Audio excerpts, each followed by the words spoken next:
25 de abril de 1974, o movimento das Forças Armadas, coroando a longa resistência do povo português e interpretando os seus sentimentos profundos, derrubou o regime fascista.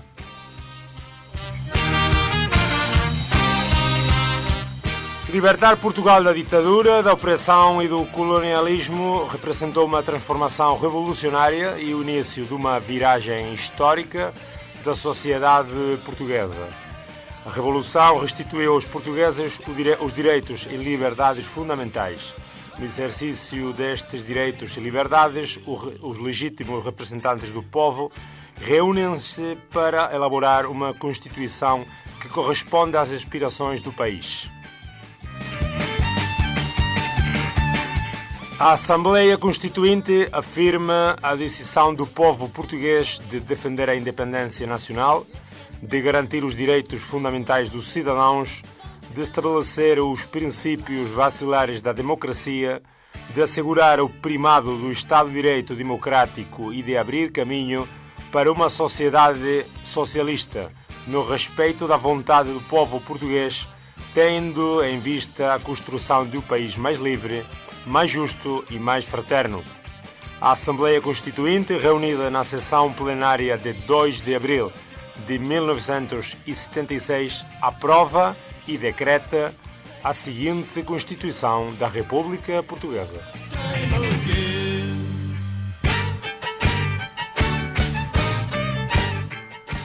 Isto é o que di o preámbulo da Constitución da República Portuguesa, como escoitades, promulgada o 2 de abril de 1976.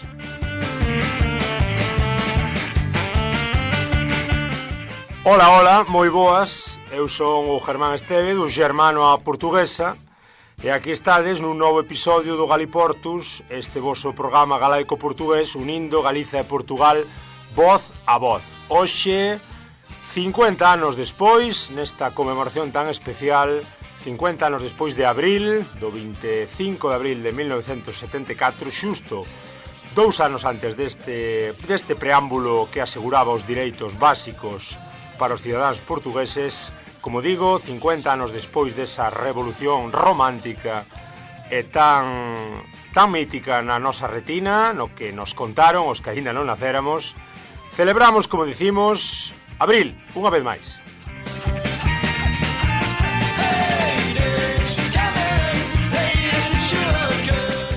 E gústanos darlle un toque á galega, a unha cuestión tradicionalmente portuguesa, xa sabedes como sempre facemos, buscando ópticas a un e outro lado do miño. Hoxe, para falarmos de abril, dos 50 anos do 25 de abril da Revolución dos Cravos, vamos darlle un toque á galega, como digo, e vamos falar xa con Carlos Pazo Xusto, con Roberto San Martín e con Sonia Duarte. Os dous primeiros son os coordinadores, e a última, Sonia Duarte, é unha das autoras. Trátase dun proxecto que agora vos comentamos, trátase dun libro que edita e que preparou xa para a venda, está xa disponible de A Través Editora, e o libro titúlase 50 anos de abril na Galiza. Como dicimos, é unha perspectiva moi interesante de como a Galiza tamén estivo ligada e está a todo o que nos transmitiu abril.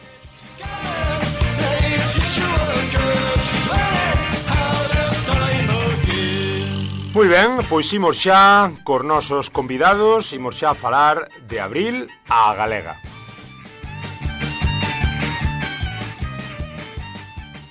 Moi ben, e aquí estamos neste especial sobre o 25 de abril, que mellor maneira que continuarmos coa entrevista que xa fixemos o outro día con Don Manuel Durán Clemente, o capitán de abril. Hoxe temos o gusto de estar con 3 convidados moi especiais para falarmos dun proxecto, dun libro que se chama 50 anos de abril na Galiza, e para vermos un pouquiño eses paralelismos e esa maneira tamén de enfocar os 50 anos de abril desde a perspectiva galega. Estamos xa con Carlos Pazo Xusto, profesor de Estudos Románicos na Universidade do Miño, investigador tamén do Centro Humanístico da Universidade do Miño, coordenador do Centro de Estudos Galegos, ex-presidente da Asociación Internacional de Estudos Galegos. Estamos con Roberto San Martín, profesor do Departamento de Letras da Universidade da Coruña, licenciado en Filoloxía Galega e Portuguesa, e tamén afeito a traballar en campos culturais e procesos políticos e ideolóxicos.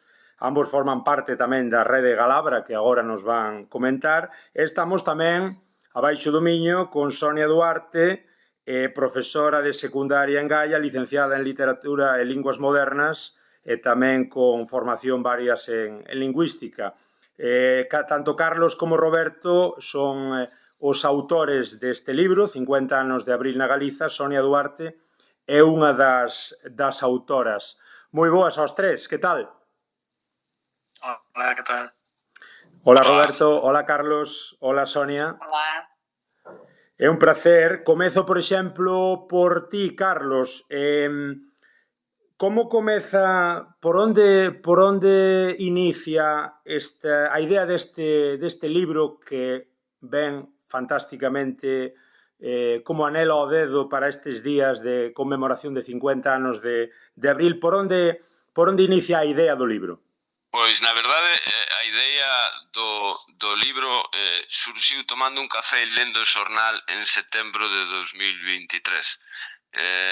Nesa altura estaba lendo o xornal, un xornal portugués, e reparei que estaban dando noticia dunha serie de actividades, de iniciativas para conmemorar o 25 de abril en Portugal. De facto, en Portugal existe unha comisión desde 22 e que vai até o ano 27 para conmemorar os 50 anos do 25 de abril. E aí pensei, caramba, nós na Galicia tamén poderemos facer algunha actividade, ou poderíamos pensar. E inmediatamente pensei en falar con Roberto, e tamén pensei que o que non sabemos facer, non sabemos tocar ningún instrumento, non sabemos cantar, non sabemos facer moitas cousas, mas a isto dos libros, pois, ainda lle damos algo, por así dizer. E surxiu aí nun contexto en que en Portugal está debruzado, en certo sentido, en que conmemorar esta data que é moito importante, como sabemos, para Portugal, e a idea é un pouco somar a Galiza de alguna forma tamén a estas conmemoracións.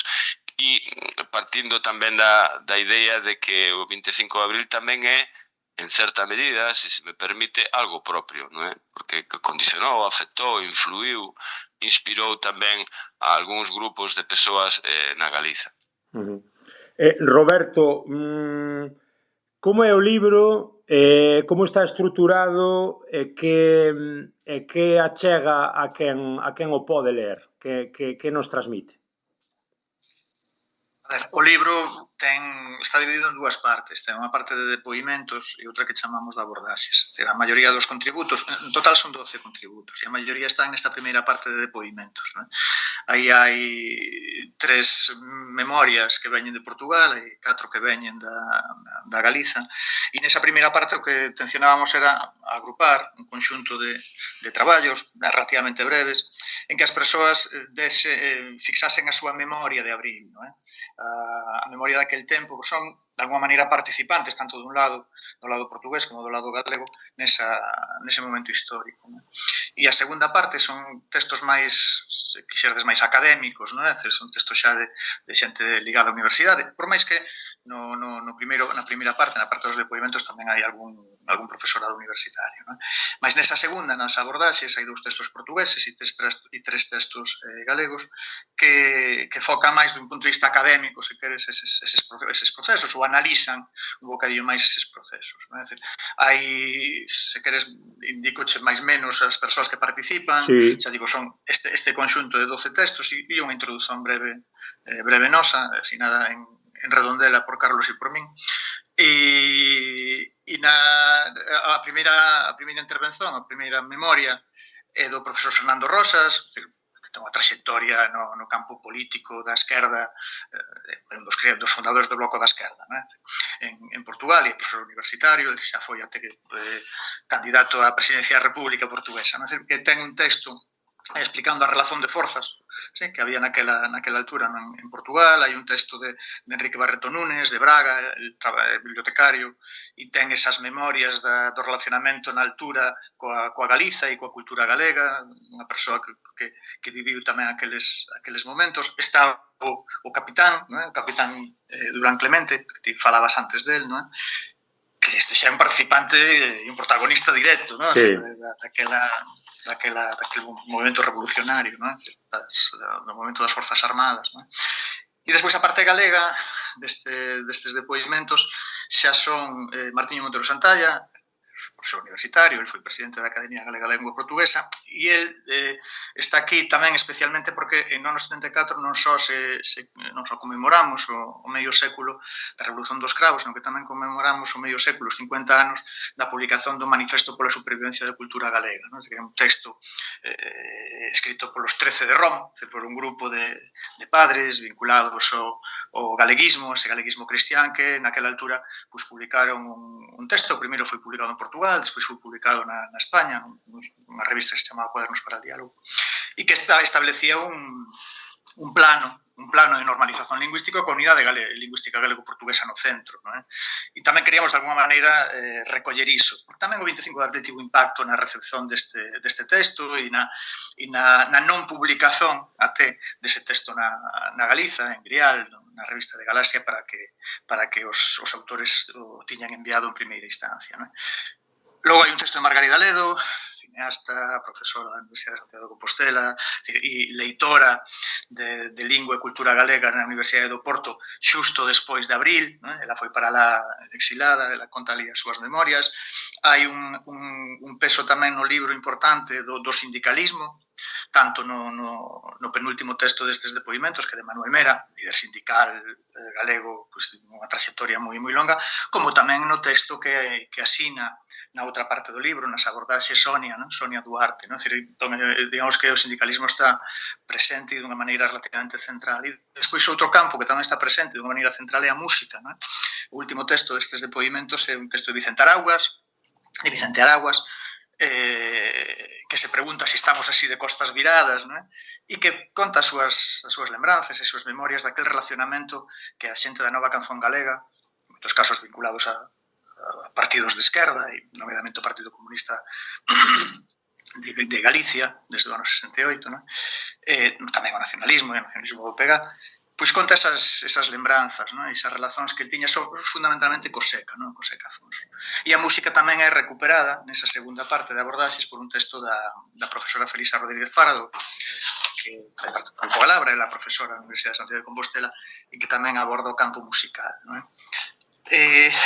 Ao lado destes dous textos, na parte das abordaxes sobre a música e sobre o sindicalismo, hai un texto inicial asinado por Elías Torres, tamén do Grupo Galabra, sobre os impactos do 25 de abril, as súas inmediatas consecuencias na cultura galega, e outro texto dun profesor da Universidade de Vigo, de Fernando Martínez Arribas, sobre o impacto desa revolución portuguesa desde a perspectiva da transición que viría despois, o proceso chamado a transición española que viría despois.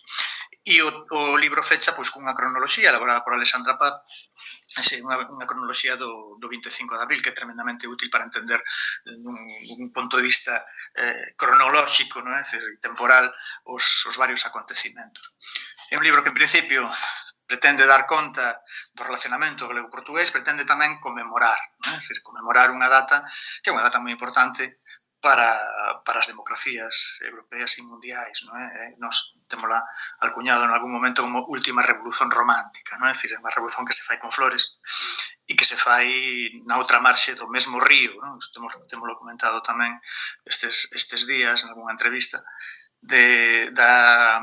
do partillado de como foi vista esta revolución na Galiza, e foi vista tamén como algo propio, algo que nos podería tamén pasar a nós, como un modelo a seguir. Non esquezamos que a Revolución de Abril acaba con unha guerra, unha guerra en varios frentes, digamos, na África, acaba con unha dictadura, é feita contra unha dictadura, non como outros procesos tamén ibéricos que están feitos desde a dictadura, acaba cunha ditadura, acaba coa colonización, non? Pretende un proceso de descolonización, igual que pretende tamén acabar co atraso, non? Decir, que caracterizaba a Portugal naquela altura.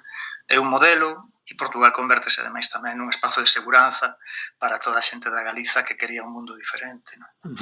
Sí, xustamente na liña do que comentas, na traseira, na contracapa do libro, pois colocades o preámbulo da Constitución da República Portuguesa, non? Mais ou menos ben dicir o que comentas de que o obxectivo do 25 de abril do 74 é libertar Portugal da ditadura, da opresión, do colonialismo. Representou esta revolución, unha transformación revolucionaria e o inicio dunha viraxe histórica da sociedade portuguesa. E até Portugal me vou con Sonia.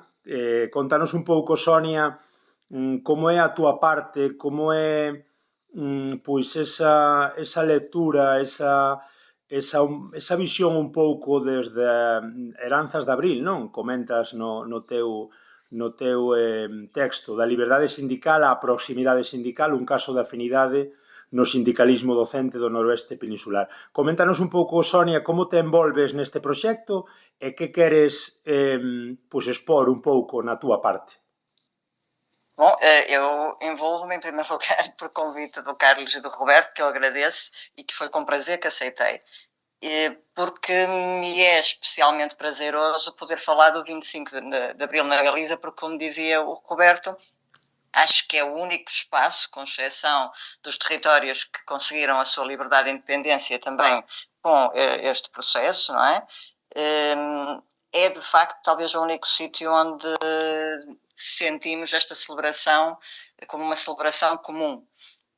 Agora, não é claramente, ao contrário de outros, um texto de memória. Quer dizer, ainda não podia ser uma resistente antifascista no 25 de Abril, porque tinha um ano, tenho mais um ano que o 25 de Abril. O meu é um texto, ou melhor, não é a memória de um momento, porque de facto ele é feito da experiência de um processo, ou seja, da minha experiência enquanto professora, dirigente sindical, sindicalista, ativista sindical para estes processos. Desde há 3 anos eu faço parte da coordenação do Sindicato dos Professores do Norte, sobre o qual escrevo, e tenho, na minha experiência nesse sindicato, desde o primeiro momento, a Galiza esteve sempre presente. Foi algo que me surpreendeu, foi a forte ligação, portanto, numa fase incipiente ainda da minha relação com os temas galegos, surpreendeu-me esta proximidade. E foi-se consolidando essa percepção ao longo do tempo. De facto, o arquivo do Sindicato dos Professores do Norte que eu consultei e que é muito valioso para uma abordagem deste tipo, contém precisamente dados a esse respeito que eu procurei expor. Houve também camaradas da SIG Ensino que eu agradeço, como o Eduardo Correia, que me fizeram também passar alguns dos documentos que conservam, e portanto há toda uma trajetória que pode ser documentada e que foi vivida. Essa é o que eu queria dizer, portanto que é uma memória também vivida, mas não é a memória de um momento. E isto para mim é algo que eu afirmo com muita convicção, ou seja, o 25 de Abril foi um processo, mas não terminou. Ou seja, o 25 de Abril teve fases. Claro que nós assinalamos uma data, mas o importante de a estar a assinalar é o poder continuar a construir um processo que não acaba com a extinção em 76 do processo revolucionário em curso, que não acaba com a dissolução do Conselho da Revolução em 1982, é um processo construído. Aliás, repare-se que é nos anos 80 que os sindicatos de que eu falo surgem. Portanto, em que centros surgem? O Sindicato dos Professores do Norte está agora a celebrar o seu 41º aniversário.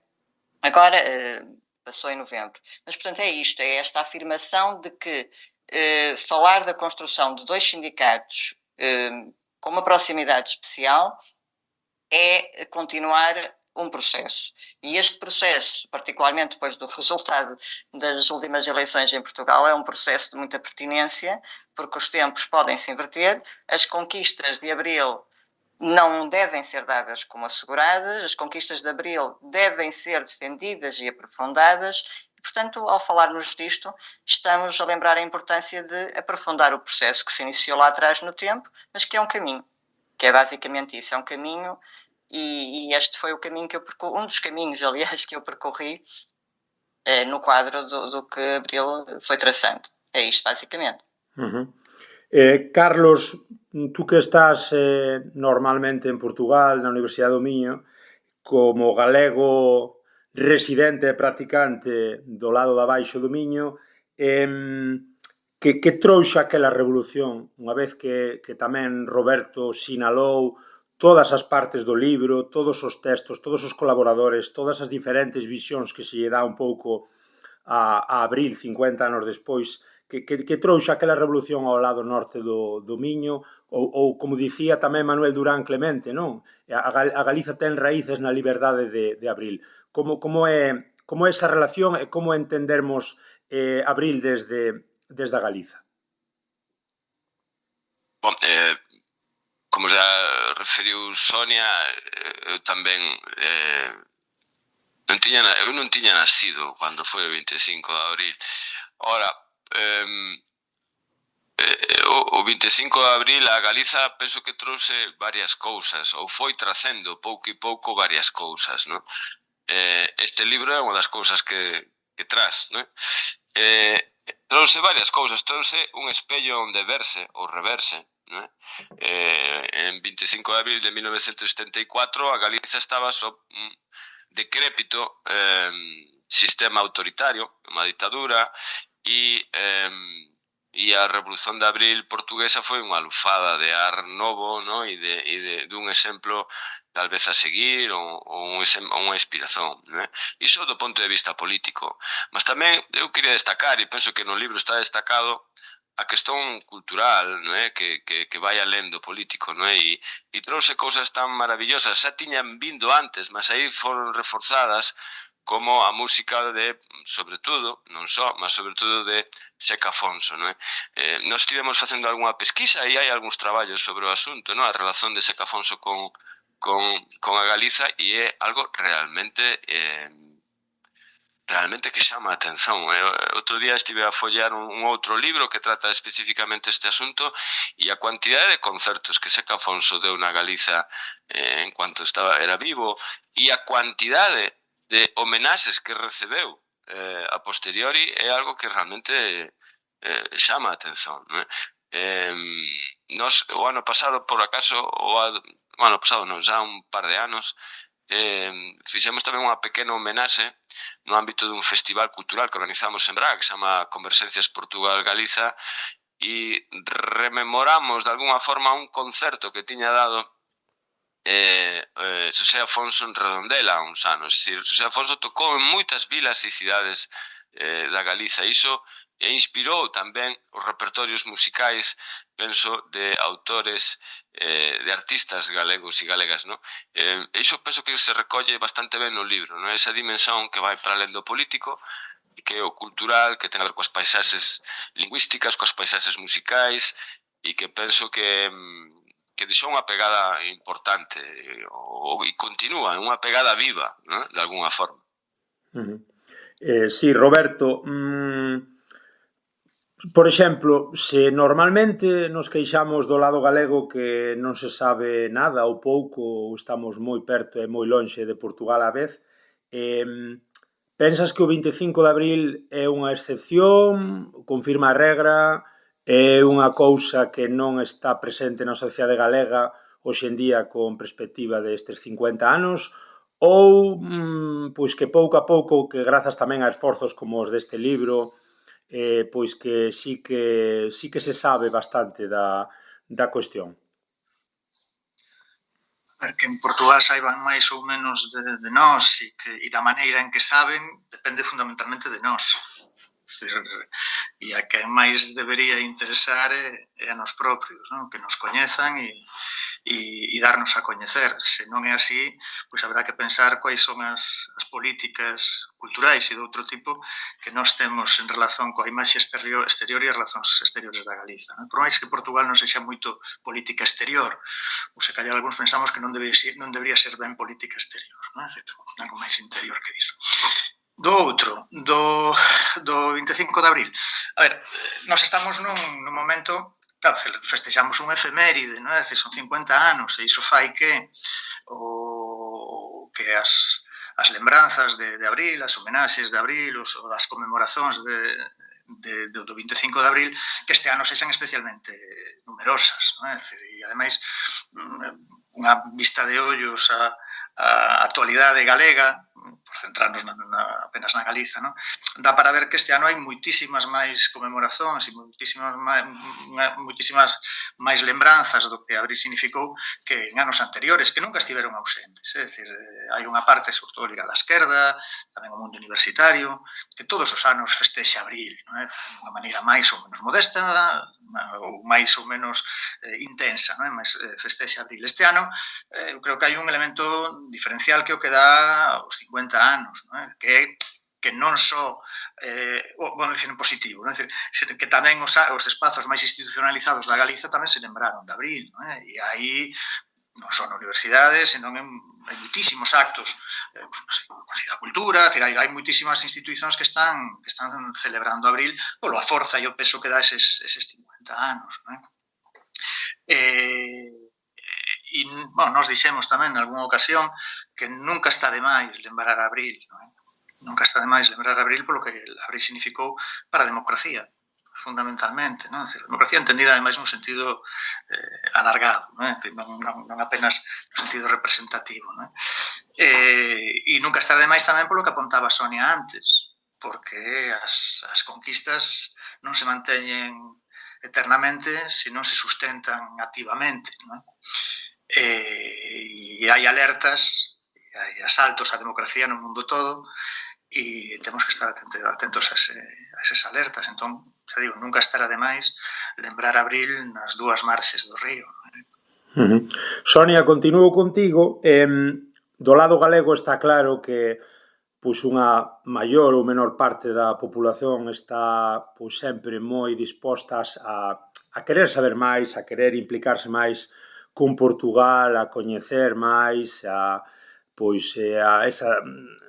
continuar aprofundando neses lazos, non, culturais, musicais tamén que comentabades, históricos, lingüísticos.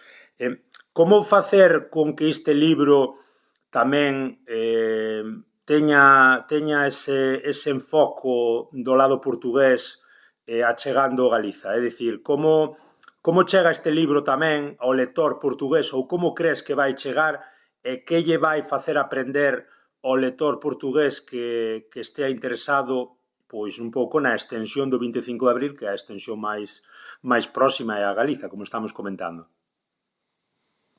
Bom, a pergunta é difícil, falar para os outros, mas eu diria que há, em primeiro lugar, já há um conjunto de iniciativas no sentido da difusão do próprio livro que pretendem precisamente alargar esse conhecimento.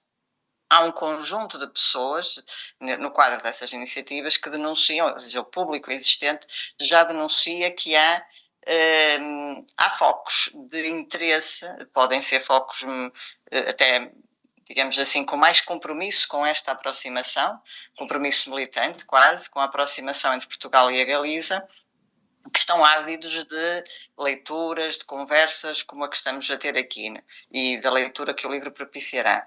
Eu penso que existe uma predisposição. Que essa predisposição não é generalizada, também temos dados disso. E isso passa pelo trabalho que, a um lado e outro domínio, temos que fazer nesse sentido, é evidente. Mas já há esses dados. Eu estava a pensar, por exemplo, que esse esforço de proximidade no âmbito que eu tratei no livro e de ligação especial existe, por exemplo, no facto de que o Sindicato dos Professores do Norte foi o único sindicato que esteve no Congresso da SIC Ensino junto com outras forças sindicais do Estado espanhol. Portanto, não somos convidados como convidados internacionais. Da mesma forma que, por exemplo, nas últimas jornadas sindicais do Sindicato dos Professores do Norte, a SIG Ensino é o único convidado sindical também de fora do Estado português. Ou seja, há aqui uma ligação e há públicos que alimentam essa ligação. Eventualmente, sim, dentro de espaços de organização coletiva, de participação cidadã mais ativa, como seja o espaço sindical. Mas não só. Há coletivos, eu estou-me a lembrar da União Cooperativa de Estudantes do Porto, da Unicep, que é um espaço que acarinha, precisamente, material como o que foi aqui produzido pelo Roberto e pelo Carlos, e que é um espaço favorável a promover este tipo de conversas, de leituras, como eu dizia antes. Sí, Carlos, comentabas antes a excelsa figura de Zeca Afonso. É o maior exponente de Abril na Galiza, entendemos que sí. Hai máis, é dicir, hai máis pois un pouco consecuencias de Abril a nivel cultural, musical, é dicir, que acaba por sair de Abril e que nos chega ata nós do lado galego, que personalidades? Bom, há varias persoas que están aí nesa altura e que teñen contacto con outros artistas tamén, Luis Silia, Xosé Mario Branco, Adriano Correa de Oliveira. Críanse aí unha serie de razóns importantes que posibilitan que cantores, quase todos homes, por certo, cantores portugueses rumen a norte e van a Galiza, mas tamén posibilita que cantores galegos rumen a sul e participen, por exemplo, como aparece nun dos cartaces do libro, participen na Festa do Avante, que como non sei se os nosos ouvintes saben, é unha festa mítica organizada en Lisboa Polo Partido Comunista. Polo Partido Comunista Portugués, mas é unha festa non apenas partidaria, se me permite Sonia que sabe moito disto, non apenas partidaria. Eu fui unha vez e é unha festa moito aberta, moito libre, moito de Abril, é unha festa moi de Abril, digamos, non é? Sí que está esa parte, digamos, política, mas é tamén ao mesmo tempo unha festa moito aberta. Bom, eu non quería falar do Avante, quería falar de... respondendo a tua pergunta, penso que hai outros actores, non é? Do lado galego tamén há outros actores que no ámbito musical que se envolven nestas dinámicas. Nos aquí demos algún destaque a Benedito, tamén grazas aos contactos que fez Roberto con a familia, a cual lle agradecemos e que nos pusesen a disposición para consultar, para ver o espolio de Benedito. Críanse uns cruzamentos, unhas complicidades importantes aos dois lados, con varios actores, dos quais eu penso que non somos inxustos, dos quais emerxe aí a figura de Xosé Afonso, non é? E todo o que está asociado ao seu labor, a súa música, as súas declaracións tamén relativamente a Galiza, non? Unha frase moito coñecida dele acerca da súa relación con a Galiza, e iso deixou esta pegada viva que antes aludía, que de alguna forma condiciona ou tal. Penso que Roberto pode completar isto que eu estou a dicer.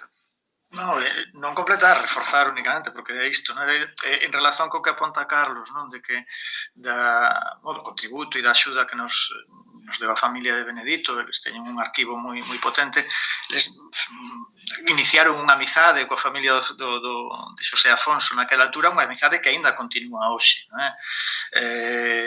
Eses relacionamentos que se estableceron en Abril, en moitos casos, relacionamentos do tipo persoal, do tipo político, en fin, ámbitos culturais, sindicais, foi apuntado, non é? Son relacións tremendamente estáveis no tempo, non? E chegan até hoxe. E despois eu estaba a escutar a Carlos e lembraba que a permanencia de Abril, ou o impacto que Abril tivo na Galiza, é incluso non apenas no nivel de persoas, non é? Sino que tamén incluso no nivel dos materiais, non é? Eu estaba a lembrar que o folclore era un material, un tipo de material cultural que tiña sido apropiado polo franquismo, non é?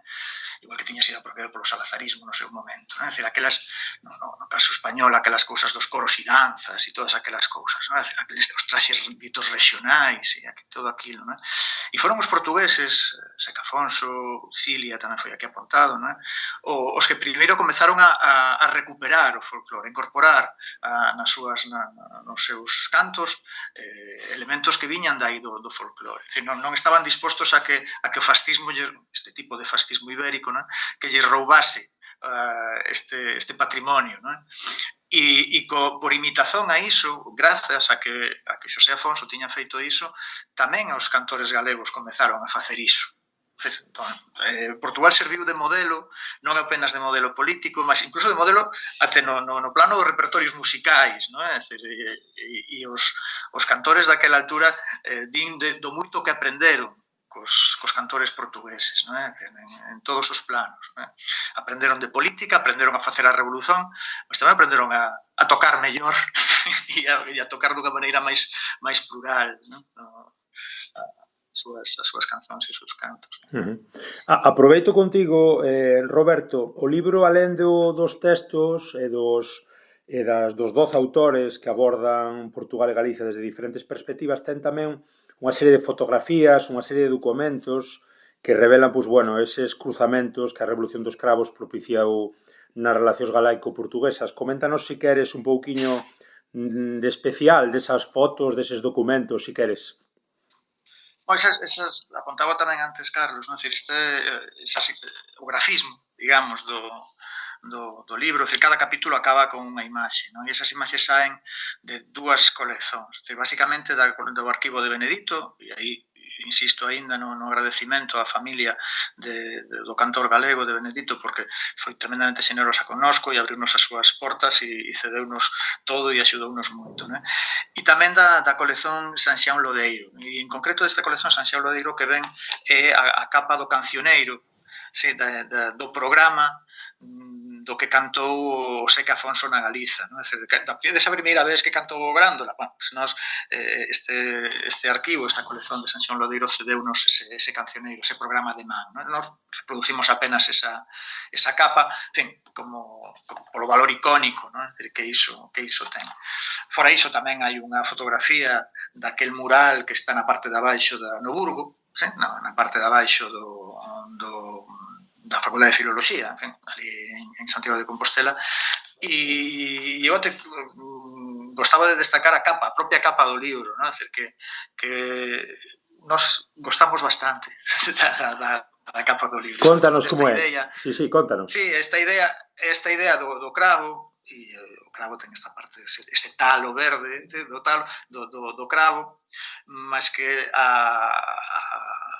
o que son as pétalas, forman o mapa da Galiza, entón esta imaxe de que a flor, a revolución das flores, a flor simbólica desa revolución, pois ten esa figura e esa forma da Galiza. É unha idea que, salvo erro, partiu do Carlos, é unha idea magnífica e que foi despois tamén moi ben implementada pola xente da Través, pola boa xente da Través, neste caso de Miguel Durán, a quen tamén queremos agradecer, porque non basta ter unha idea, non basta ter un propósito, o que temos que ter é a estrutura e a infraestructura para que esa idea tome corpo, e aí a boa xente da Través sempre está para o que faga falta, e iso sempre é de agradecer.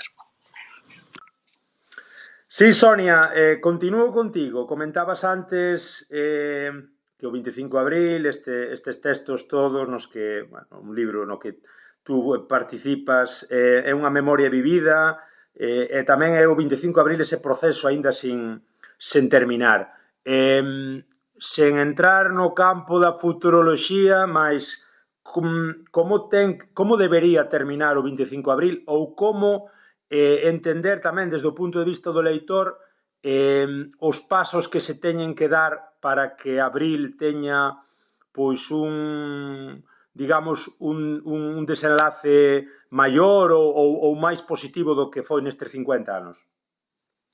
Bem, eu acho que a chave essencial era não terminar exatamente por aquilo que eu dizia antes. É um caminho, não é? E voltamos àquela imagem também desgastada da utopia como um caminho. Bom, mas é isso mesmo, quer dizer, o horizonte afasta-se e a gente caminha, o horizonte continua a afastar-se, não é? Essa imagem desgastada que conhecemos através do Galeano, do Eduardo Galeano. Mas é isso, Abril enquanto caminho é isso mesmo, é um horizonte. A Associação Conquistas da Revolução, o Núcleo do Porto, tem estado a assinalar com diversas iniciativas, um pouco replicando a canção do Sérgio Godinho, a paz, o pão, a habitação, as conquistas, que deveria haver, tem estado a assinalar os 50 anos com iniciativas sobre estes temas e chamou-lhes, e eu acho uma expressão muito feliz, os primeiros 50 anos. Enquanto que estamos a assinalar esta celebração como uma data grandiosa, a Associação Conquistas da Revolução vinca o seu lado incipiente. Estamos ainda nos primeiros, estamos ainda a uma grande distância de conseguir aquilo que Abril se propôs. A Constituição de 76 é um projeto profundamente vanguardista ainda hoje, até pelo branqueamento a que foi sujeito a partir de 82. E outro dado que acrescenta um pouco à resposta que eu queria dar à tua pergunta é, por exemplo, o surgimento de um movimento no qual me incluo, que se cria em torno do manifesto Cumprir a Constituição, porque está por cumprir. Podíamos começar por aí. Algo tão básico como o cumprimento constitucional, o documento base de todo o Estado, está por cumprir. E nas suas coisas mais básicas. E voltamos à canção do Sérgio Godinho, só há liberdade a sério quando houver a paz, o pão, a habitação, saúde, educação. Portanto, por aqui podíamos começar e já temos com que nos entretermos, não sei. Eu acho que é um bocado por aí a questão. E depois, ligando um pouco ao trabalho concretamente que fiz para este livro, no campo das liberdades sindicais, é incrível como estamos a muita distância de cumprir Abril. Ao longo deste ano que passou, como aliás a própria SIG Ensino, mas no quadro geral da imprensa galega também houve reflexo do que foi uma luta muito acesa dos professores por questões básicas relacionadas com o seu trabalho e relacionadas com o direito à educação que Abril veio trazer para todos de forma generalizada, houve constante incumprimento de direitos constitucionais no que toca ao exercício dos direitos sindicais. Ameaças e concretização. Eu, por exemplo, tive uma, e é óbvio que foi revista e houve reclamação, mas houve constantemente ameaças e concretização de faltas injustificadas por exercer o direito à greve, mesmo quando não havia só este quadro de conhecimento desse contexto, era um contexto intimidatório e condicionante. Houve uma série de ameaças de procedimentos disciplinares em torno disso, um quadro de serviços mínimos que foram confirmados pelos tribunais como ilegais, mas que condicionaram o exercício do direito à greve. Portanto, estamos a 50 anos do 25 de Abril, que são apenas os primeiros, e podíamos começar pelos direitos constitucionalmente garantidos e que na prática têm que ter também essa consecução. Eu acho que iria um pouco por aqui, não sei se era um pouco a tua pergunta. Sim. Carlos, un pouco na liña do que vamos comentando, que leccións podemos extrair do libro no sentido en como ensinar, en como mostrar Abril aos máis novos 50 anos despois, porque, digamos, o propio Manuel Durán Clemente, co que tiven o gosto de falar, pois é unha lenda viva, é dicir, cada vez a xente da Revolución é máis bella, é maior. Como podemos encontrar ese Abril tamén para comunicar cos máis novos? Bom, a pregunta non é así fácil, mas diría que, en primeiro lugar, que fenómenos históricos como este, a tal última revolución romántica, son eventos vivos, non é? Que van evoluindo, non é? A percepción, as ideas asociadas aos eventos van evoluindo, non significa o mesmo 25 de abril o 26 de abril de 1974 do que significa hoxe en abril de 2024, non é? Entón, isto penso que é algo importante, non? E as persoas novas que agora son menores de idade, mas que algún día serán maiores de idade, tamén poderán construir e decidir como pretenden entender o 25 de abril, non é? Eu penso que ten que haber aquí un diálogo entre xeracións máis novas e as xeracións que, pois, como Capitán Durán Clemente, tiveron un protagonismo persoal. Dicir, penso que non se trata tanto de impor unha narrativa, un discurso acerca do 25 de abril, sino como dar a coñecer, divulgar e, sobre todo, a idea do diálogo, non é? Necesariamente para as persoas máis novas o 25 de abril terá que significar outra cousa diferente do que significa, pois, por exemplo, para a xeración dos meus pais, non? Entón, isto en primeiro lugar. E en segundo lugar, pois, probablemente en Portugal hoxe en día o 25 de abril é algo moito próximo das persoas. Este fin de semana lía unha noticia, un artigo nun xornal de referencia aquí na República e decía isto mesmo, segundo as estadísticas que tiña o propio xornal, que foron con dados de penso que 3 datas, non é? Incluída a actual. Nunca o 25 de abril foi algo tan visível ou tan pensado ou tan presente na sociedade portuguesa, non é? Por que? Porque há realmente todo un movimento de conmemoración, a comisión de conmemoracións do 25 de abril que antes aludía e promovida polo goberno da República, é dicir, está moito presente de alguna forma. Tamén é certo, e facemos algunha referencia moito lateral a este asunto, tamén é certo que están a surxir hoxe en día en Portugal discursos, narrativas a contrariar, pois, unha determinada afirmación do 25 de abril tal e como nos a facemos no libro. Discursos vinculados ao que se ten chamado extrema dereita ou fenómenos deste tipo que teñen, pois, outra perspectiva e outros discursos con os quais eu polo menos non me revexo. Sei que Sonia tamén e calculo que Roberto tamén non. Quer dizer, para resumir e concluir e non fuxir á túa pregunta, eu penso primeiro que os fenómenos históricos como este, porque non deixa de ser un fenómeno histórico, evolúen, están vivos, sí? E despois a segunda cuestión que me parece importante ten a ver con o diálogo interxeracional. Non acredito na imposición de verdades absolutas a xente máis nova. A xente máis nova tamén poderá ter os seus criterios, os seus gostos e as súas apetencias. Entón o diálogo será necesario para isto, non é? Sí, Sonia, comentamos un pouco isto todo e vemos, bueno, outro día falando con Manuel Durán Clemente, dicía que a dereita e a extrema dereita non acabou de aceitar abril.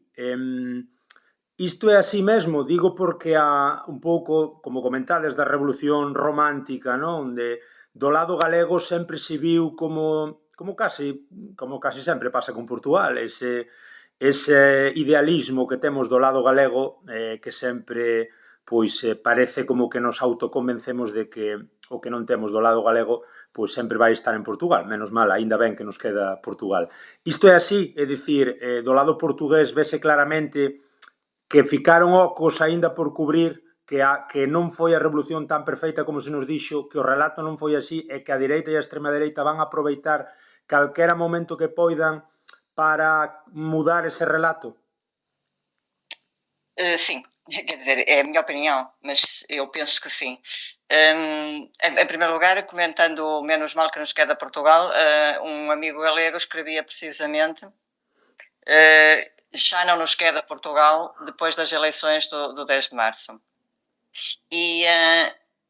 Mas ainda bem que existe esse referente do menos mal, porque é o que vai alimentando, como já vários de vocês foram dizendo, vai alimentando esta ligação. que do lado de cima do Minho continuem a querer-nos, é o que vai alimentando esta ligação, eu diria. Mas em relação diretamente à tua pergunta,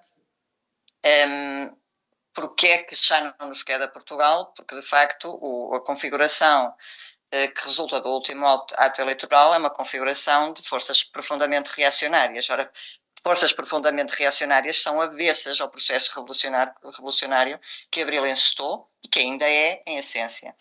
E aliás, aquilo que temos vivido, e não só da parte das forças mais reacionárias, das forças que têm ocupado o poder, tem sido um posicionamento avesso a Abril em alguns momentos, pelo menos, ou que transparecem em algumas situações, e dou nome às coisas. Nos 40 anos do 25 de Abril é a primeira vez que aparece a JSD, que é a Juventude Social Democrata, num desfile por Abril aqui no Porto. E isto tem a ver com, poderíamos dizer, com o ser uma nova geração, como o Carlos referia. Não era a primeira vez que esta juventude partidária participava, não, outras não. Portanto, outras sempre estiveram presentes. Há um quadro da população que, inclusivamente, não se revê em nenhuma estrutura partidária, que todos os anos, um quadro jovem, um grupo jovem da população, que todos os anos está presente. Mas a Juventude Social Democrata trouxe uma faixa a dizer, pela primeira vez, ao fim de 40 anos, estamos aqui. Isso é dito pelos próprios, ou seja, são insuspeitos. Não estiveram com Abril neste sentido de assumir a celebração como sua, esta juventude partidária, aqui neste desfile no Porto.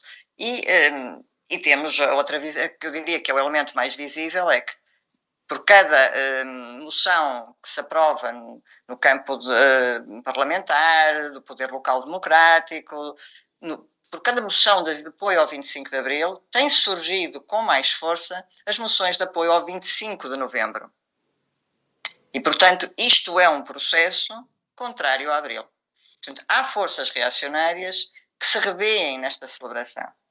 Eu ouvi a entrevista do Durão Clemente e, de facto, eu concordo com dados muito pertinentes que foram trazidos, como não podia deixar de ser, e este dado é um dado profundamente importante. Eu diria também, comentando algo que se foi afirmando, não é só uma questão de alimentar o lado romântico, que existe, que faz parte, mas é, sobretudo, procurar sustentar um processo que é um processo sério. A razão pela qual há forças que neste momento aderem de forma não muito comprometida, eu diria forças, ou seja, há uma camada generalizada da população que neste momento adere ao 25 de Abril, comentava-se há pouco. Toda a gente anda com um cravo na lapela, com um saquinho com um cravo. O AliExpress fez produção própria para o 25 de Abril e os portugueses estão a comprar. Mas isto, para um grupo da população, é manter vivo o espírito de Abril, tem este contorno fetichista, faz parte. Eu própria adiro, não digo que não. Mas há um outro lado que não tem nada de romântico, tem a ver com defender direitos. Não estamos a falar de liberdade em abstrato, estamos a falar de paz, pão, como eu dizia há pouco, de trabalho, de defender os direitos sindicais, de cumprir a Constituição. E isto, cumprimento da Constituição, não é algo que vão sustentar as forças recentemente eleitas, em maioria, e que procuraram branquear a Constituição na sua anterior revisão. Todo o germe revolucionário, todo o discurso, as marcas mais ideológicas que sustentavam o processo revolucionário de Abril, tiveram algum apagamento, e isso é da responsabilidade, de facto, de um conjunto de forças que, não estando propriamente contra Abril, algumas sim, mas não todas, mas estarão de facto de um lado que é ver só o aprofundamento de Abril como originalmente surge, e eu diria que é preciso repor Abril no seu eixo original. Estamos xa acabando, que sei que o vosso tempo é limitado, realmente o tempo voa e a conversa está sendo moito, moito agradável. Roberto, comentábamos na intro que tanto tú como Carlos estades ou estades, formades parte da Rede Galabra. Coméntanos un pouco que é este proxecto, que é esta rede. Bom, a Rede Galabra nace como Grupo Galabra na Universidade de Santiago de Compostela no ano 98, non? E aí está promovida polo profesor Elías Torres e por un conxunto de persoas que nos licenciábamos naquel ano, non? Carlos e eu incluídos, non? E tiñamos e temos, digamos, un elemento común que ten a ver coa metodoloxía que utilizamos para analizar procesos sociais e ao final ese grupo, digamos que desbordou un bocadillo a Universidade de Santiago de Compostela e acabou por institucionalizarse noutros lugares, noutros espazos universitarios, non? Oxe hai Grupo Galabra, continúa habendo Grupo Galabra na Universidade de Santiago de Compostela, mas hai Grupo Galabra xa na Universidade do Miño, hai Grupo Galabra na Universidade Federal de Goiás, alá no Brasil, e hai Grupo Galabra incluso en Luanda, non? E despois tamén hai axentes particulares que estamos noutras universidades e que tamén facemos parte desa rede. Pois investigamos a cultura, investigamos as relacións galego-portuguesas e non só, e facémolo pois entendendo que o que nos facemos ten que ser útil para a comunidade que nos sustenta, basicamente, non? Iso é algo que para nós é fundamental. Podo dicer unha palabriña en relación co que apontaba Sonia ou que apontaba Carlos de Abril, non é? Decir, Abril, eu creo que o que fica de Abril e esta idea de defender Abril, que me parece unha palabra de orde potente, non é? A que colocaba Sonia tamén, de que temos que defender Abril, non? Creo que Abril é un modelo, e Abril tamén é unha proba, é unha proba de que se pode facer unha revolución, mas tamén unha proba de como é frágil, como son fráxiles os procesos, non? De como se pode desfacer tamén unha revolución, como se pode parar, ainda que sexa por un momento, non? Ese proceso. E tamén en relación co que apontaba Carlos, non? Da xente nova, bueno, mellor aí temos que fixar algunha idea no sentido de que somos o camiño que temos pola frente, non? O resto de memoria. E a memoria pode ser moi útil para axudarnos a marcar ese camiño para a frente, pero importa andar ese camiño para a frente, non? E se pode ser andalo xuntos e xuntas, pois sempre será mellor, non? Carlos, vou xa acabando. Do teu punto de vista, ficaches satisfeito co resultado? Comentábamos ao comezo da conversa, aquel encontro que tuvestes hai uns meses xa para concretizar un pouquiño a idea deste libro. Unha vez visto o resultado, mudaríades algunha cousa? Ficastes totalmente satisfeitos? E tamén, cales son as leccións que deixa o libro? Bom, en primeiro lugar, sempre as cousas sempre se poden facer mellor, non é? Iso é obvio. Ora, en función do tempo do que dispuñamos, a verdade é que o resultado, a meu ver, é bastante bon, non? No sentido de que dispuñamos de moi pouco tempo. E, sobre todo, eu quería agradecer aquí, en meu nome, e julgo que tamén en nome de Roberto, pois a Travese Editora, que desde o inicio dixo que sí, á frente, un pouco así as cegas, sen saber moito ben o que nos íamos facer. E particularmente agradecemos os autores e as autoras que integran o libro, porque realmente o libro, non estamos aquí como editores, mas o libro está constituído por textos como da colega Sonia Duarte e outras persoas que xa foron referidas por Roberto e que realmente lle dan pertinencia ao libro. Entón, en función disto que acabo de dizer, do pouco tempo e tal, penso que o resultado é moi satisfactorio para o proxecto que nos no inicio definimos, non? E destaco, por último, particularmente a capa, non? Ese cravo agalegado, na verdade, eu penso que é a mellor capa que a Travese Editora ten nas súas varias coleccións e probablemente, penso que non me engano, será a mellor capa dos libros editados na Galiza en 2024. Veremos os próximos anos. Sonia, do punto de vista portugués, por que hai que ler este libro? Un ouvinte que nos estea a escoitar, eu que sei, de Coimbra ou da Covillá ou do Algarve, non sei, ou mesmo xa a nivel lusofonía, un brasileiro, un angolano, tamén, pero máis entendería un pouco menos a relación galaico-portuguesa ou non a tería tan de perto. Por que hai que ler o libro sí ou sí os colegas portugueses? Por que teñen que ou por que temos un pouco que ofrecerlle este produto agalegado da Revolución de Abril? Bom, em primeiro lugar, eu diria que para percebermos mais de nós próprios do que respeita a um processo que é nosso, mas também no que respeita a uma relação com parte de nós que está do outro lado do Minho. E eu sinto isso. Portanto, que o outro lado do Minho e a sua percepção do 25 de Abril de algo não nos é distante. É, no fundo, a base da minha participação aqui vem daí.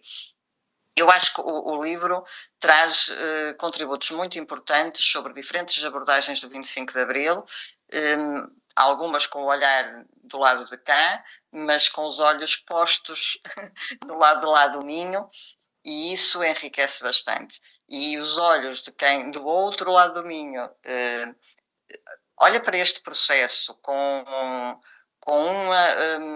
um desejo que eu tenho receio que se possa perder mais facilmente do lado de cá, porque há quem o tenha dado como um dado adquirido, e isso não aconteceu do lado lá, ou seja, do lado aí sempre foi esperança, não é? É também muito enriquecedor. Eu acho que só ganhamos de facto com esta edição, com outras edições também, mas esta edição que aqui falamos tem este cunho muito especial, que não deixa de ser um olhar sobre nós próprios, mesmo quando esse olhar vem da Galiza. Roberto, o libro, como comentades, está en A Través Editora, está xa á venda, con esa capa tan suxestiva, tan bonita como dicides, e a maiores, tamén, alén disto, hai un acto, non, na Escola de Idiomas de Santiago este xoves. Entendemos que este programa moita da xente que nos está a ouvir xa escoita en pasado, mas este programa vai sair propiamente o 25 de abril, vai estar disponible o propio día, o 25 de abril, e no 25 de abril pola tarde vai haber un acto na sala de actos da Escola Oficial de Idiomas de Compostela, e tamén un canto conxunto, non, do Grándola do Seca Afonso.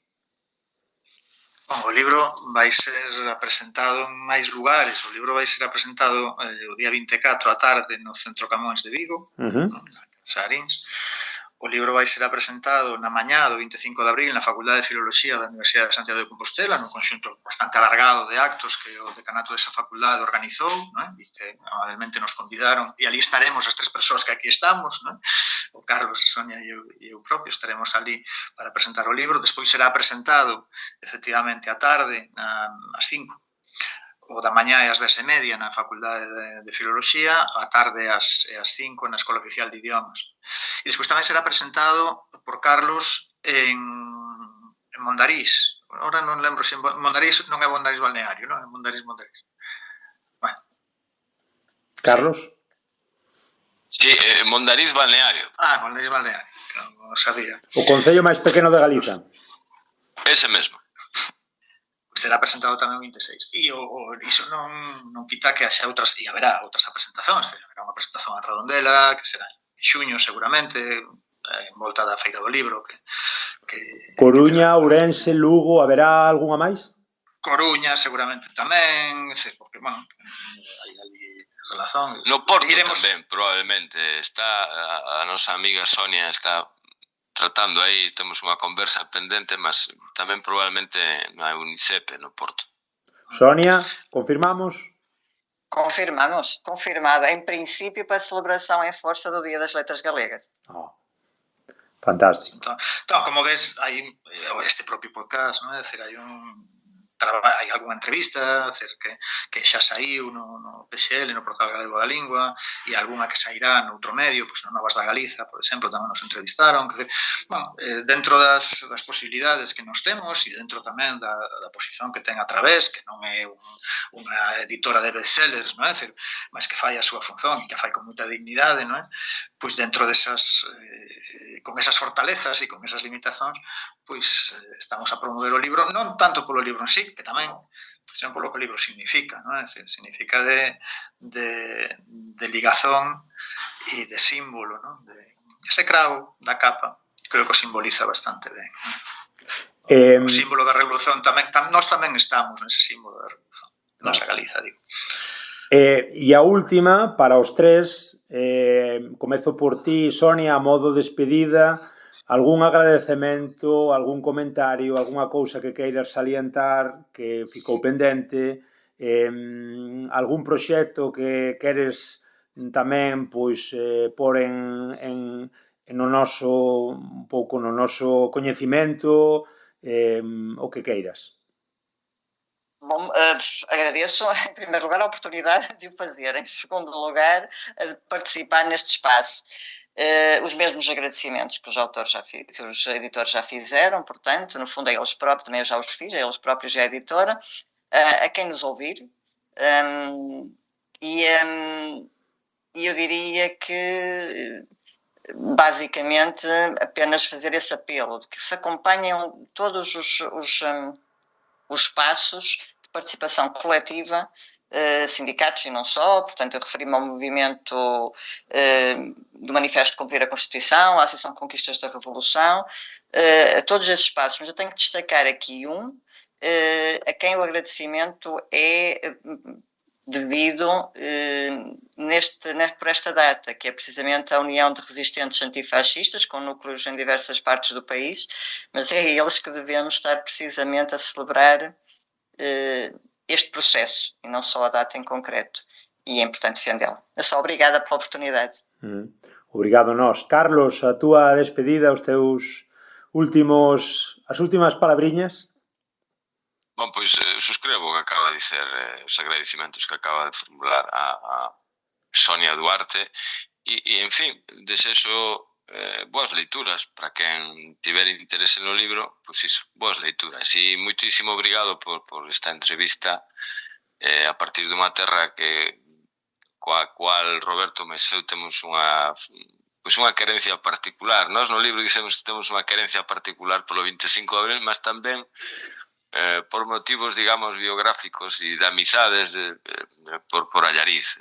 Por iso, moito obrigado. Obrigado a nós, é un prazer inmenso e seguro que os ouvintes están disfrutando tanto como a min e como a nós. Roberto, así a modo peche, coméntanos o que queiras. Nós estamos a falar dun símbolo, Allariz tamén é un símbolo de moita cousa, non? Entón, nos queremos moito Allariz por eses motivos de grandes amizades que ali temos e tamén polo que simboliza Allariz noutro orden de cousas. E un pouco máis, reiterar os agradecimentos a todas as persoas que participaron no libro, xente da editora, a Través, a xente das persoas autoras, e a todas as persoas que están a coller o libro, e especialmente, claro, a este podcast, ¿no? A ti e que nos das esta oportunidade para falarmos destas cousas con que estamos moi a vontade, ¿no? Estamos moi a vontade falando deste tipo de questões. A partir de aí, pois que a xente lea o libro e que se o libro pode servir para axudar a entender que os procesos colectivos son aqueles que funcionan con maior fortaleza, ¿sí? Pois estupendo, non é? Antes falábamos da fragilidade das conquistas, a fragilidade das conquistas ás veces faise obvia, non é? En determinados momentos históricos faise obvia. Bom, pois temos que fortalecer esas conquistas e iso só coa comunidade, só coa comunidade, ninguén se salva sozinho, nin sozinha, non? E pouco máis, obrigados e até sempre. Até sempre e 25 de abril sempre, non? Correcto. Maneira. Canto custa, que triste, non? Ter que acabar algo tan simbólico falando de cartos, mas neste mundo capitalista que continuou o 25 de abril, e que xa estaba antes, mas que continuou, e de que maneira continuou, e canto custa o libriño para os nosos ouvintes, Roberto? Pois non teño ni idea. sei que custe, sei que polo clube da Través, creo que son 16 euros. 16. Polo clube da Través eran 12, unha cousa así. No clube son as persoas que estamos inscritas a esa editora, non? E que nos cheguen os libros con un 20% de desconto. Creo que era isto, 12, 16, mas non teño certeza. Pois por eses... En todo caso, vale máis do que custa. Por eses cartos está claro que vale máis do que custa e que o mundo inteiro que está interesado nesta cuestión que se vai lanzar polo libro. Obrigado aos tres, foi unha maravilla de conversa, un prazer enorme, un abrazo, un forte abrazo e un feliz 25 de abril sempre para os tres tamén, e parabéns polo voso traballo e polo voso esforzo. Obrigado. Obrigada.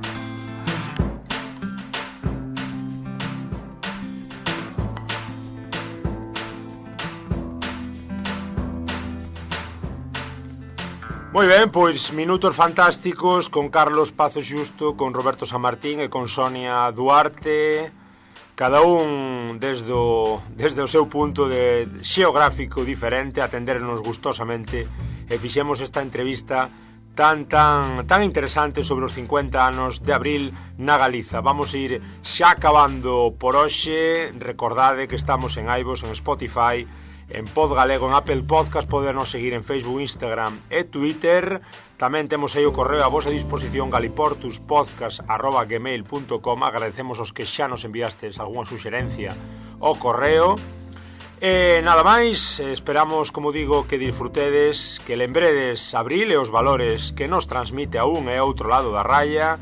Sempre abril, sempre na loita, sempre na liberdade. Como non, hoxe toca acabarmos tamén cun tema que fala de liberdade. Sergio Gudiño e ese estribillo, esa frase tan mítica de a paz, o pão, habitación, saúde e educación. O tema é liberdade, como digo, de Sergio Gudiño. Chao, obrigado, até a próxima. A paz, o pão, habitação, saúde, educação.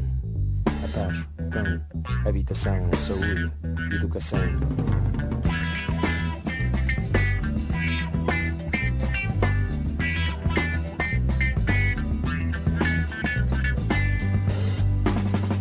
Viemos com o peso do passado e da semente. Esperar tantos anos torna tudo mais urgente. A sede de uma espera só se estanca na torrente. A sede de uma espera só se estanca na torrente.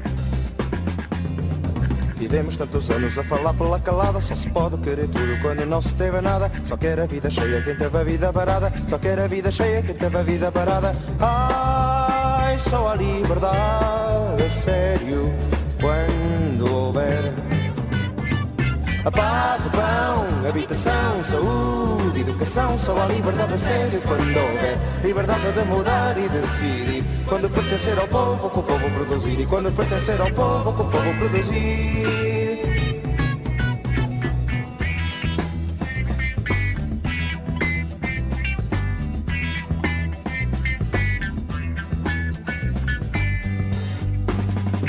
Viemos com o peso do passado e da semente. Esperar tantos anos torna tudo mais urgente. A sede de uma espera só se estanca na torrente. A sede de uma espera só se estanca na torrente. Vivemos tantos anos a falar pela calada. Só se pode querer tudo quando não se teve nada. Só quer a vida cheia quem teve a vida parada. Só quer a vida cheia quem teve a vida parada. Ai, só a liberdade a sério quando houver a paz, o pão, habitação, saúde, educação. Só a liberdade a sério quando houver liberdade de mudar e decidir. Quando pertencer ao povo, com o povo produzir. E quando pertencer ao povo, com o povo produzir.